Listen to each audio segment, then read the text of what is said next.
Mas eu queria abordar um paradoxo. O paradoxo da obesidade. Quer dizer, falta comida de qualidade.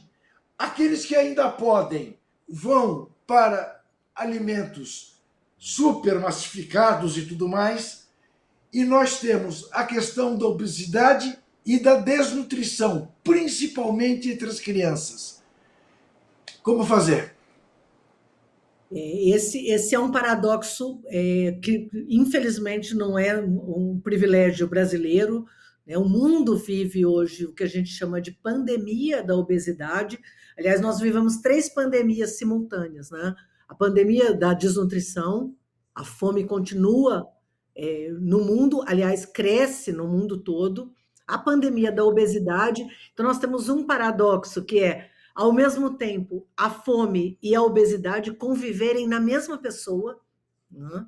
E em territórios, em populações, e a pandemia do aquecimento global. Essas três pandemias ganharam um nome que chama sindemia global, que é a conjunção dessas três grandes pandemias.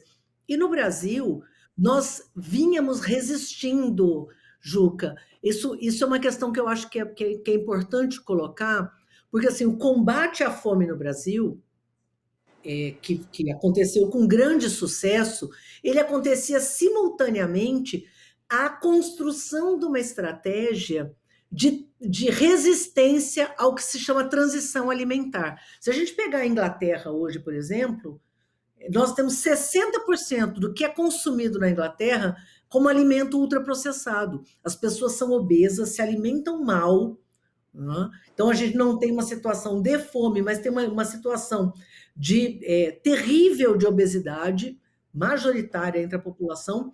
E no Brasil, a gente vinha resistindo bem a essa situação, apesar de já ter um índice alto de obesidade prevalecendo entre crianças, né, jovens, mas e adultos também, principalmente mulheres.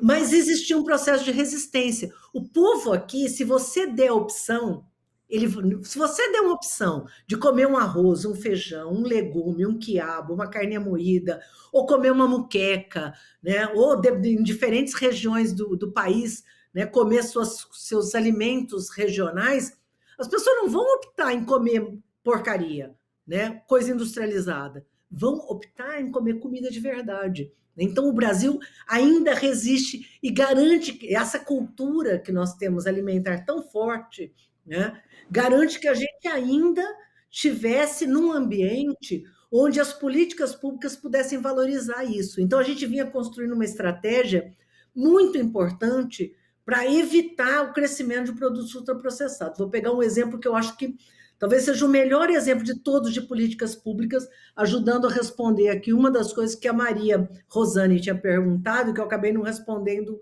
completamente. Pegar uma política pública, para mim, é uma das fundamentais. Programa Nacional de Alimentação Escolar.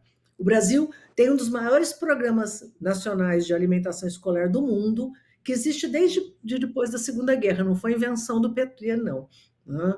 É da época do Getúlio ainda, que distribuía alimentos na escola de forma gratuita.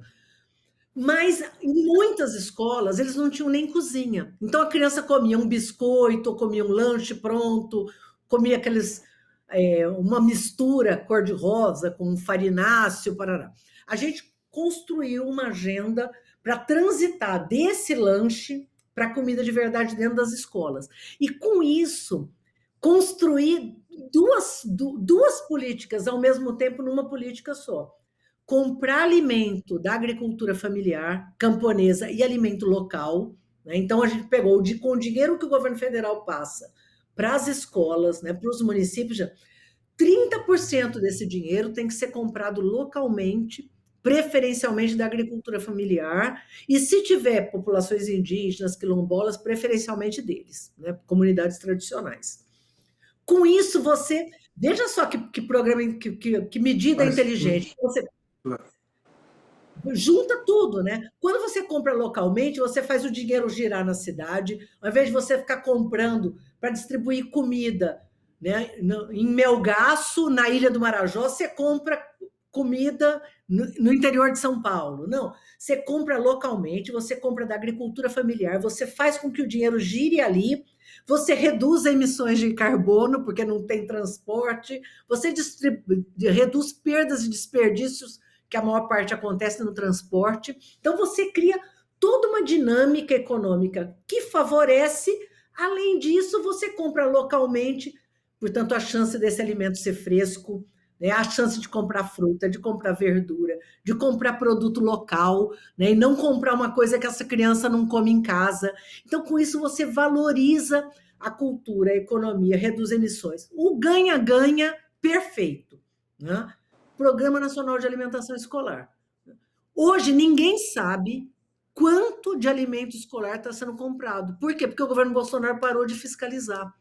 Né? E passou a, com isso, desconstituir parte do que a gente comprava localmente. Então, quando o Alexandre Conceição traz essa questão, né, da dificuldade hoje que a agricultura familiar e camponesa tem para acessar mercados, um dos mercados que eles deixaram de acessar é o mercado da alimentação escolar. Sabe quantas crianças a gente alimentava no Brasil por dia?